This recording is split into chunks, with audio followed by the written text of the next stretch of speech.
Okay, so today I want to talk to you about Alma Thomas. Alma Thomas was born in 1891 and died in 1978. Thomas went to Howard in 1921, where she switched her major from home economics to fine art, which is a great move from a person who loves art because we wouldn't have her work maybe if she didn't do that. She graduates from Howard in 1924.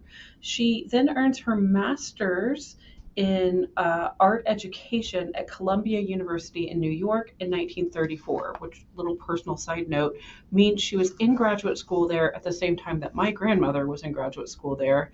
And I didn't know that while my grandmother was still alive. I would have loved to ask her if they ran into each other. There weren't that many women in graduate school anywhere at that time, so it seems possible. In my imagination, they're best friends, but that's a little flight of fantasy, maybe.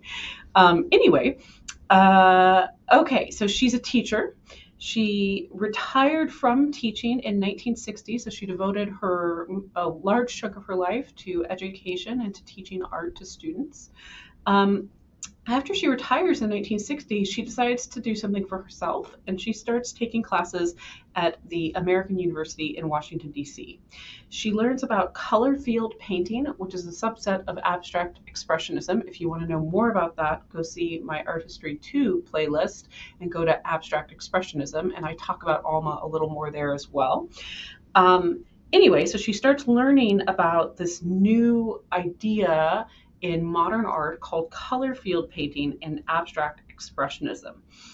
She gets very interested in this, particularly in the different kinds of use of color and composition to make these seemingly simple kinds of works that are so expressive and hold so much feeling and meaning.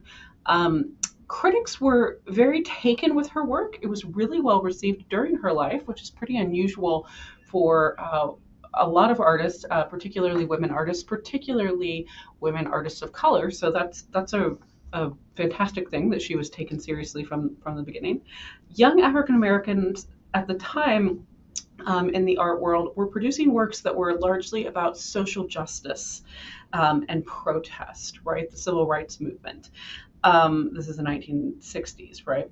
So when she was asked about her choice of subject, doing these abstract works instead of these more pointed political works, she said, "The use of color in my paintings is of paramount importance to me.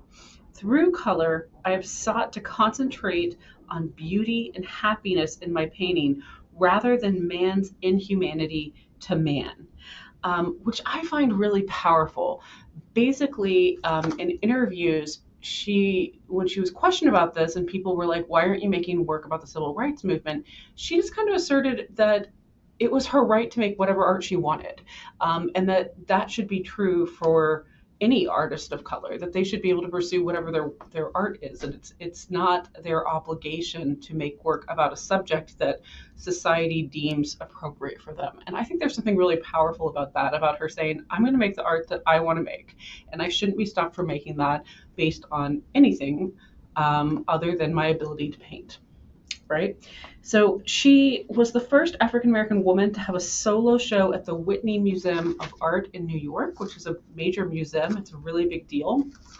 And in that exhibition, she was able to be there. She was there herself. It happened during her lifetime, which isn't something we see super often, like I said, particularly with women artists, particularly with women artists of color. So she's very successful. She's now collected worldwide. Any museum that has a modern wing has an Alma Thomas, most of them. And she's this incredible artist. She's a very unique style. You can pick out her work in a room full of abstract expressionist works. Hers really stand out. She has this kind of signature style. This is one of my favorite paintings of hers. It's called The Eclipse. She also did some more paintings that had the same kind of brushstrokes and kind of flow that you see with some abstract expressionist paintings. She kind of experimented with that a little bit more. In the ABAX lecture, I look at one of those, but this is really her signature style. And I think that she's really inspirational and incredible to live this whole full life and then be like, you know what? I'm retired now. Now I want to be an artist. I want to do what I always wanted to do. So really fantastic. artist, really inspirational person, Alma Thomas.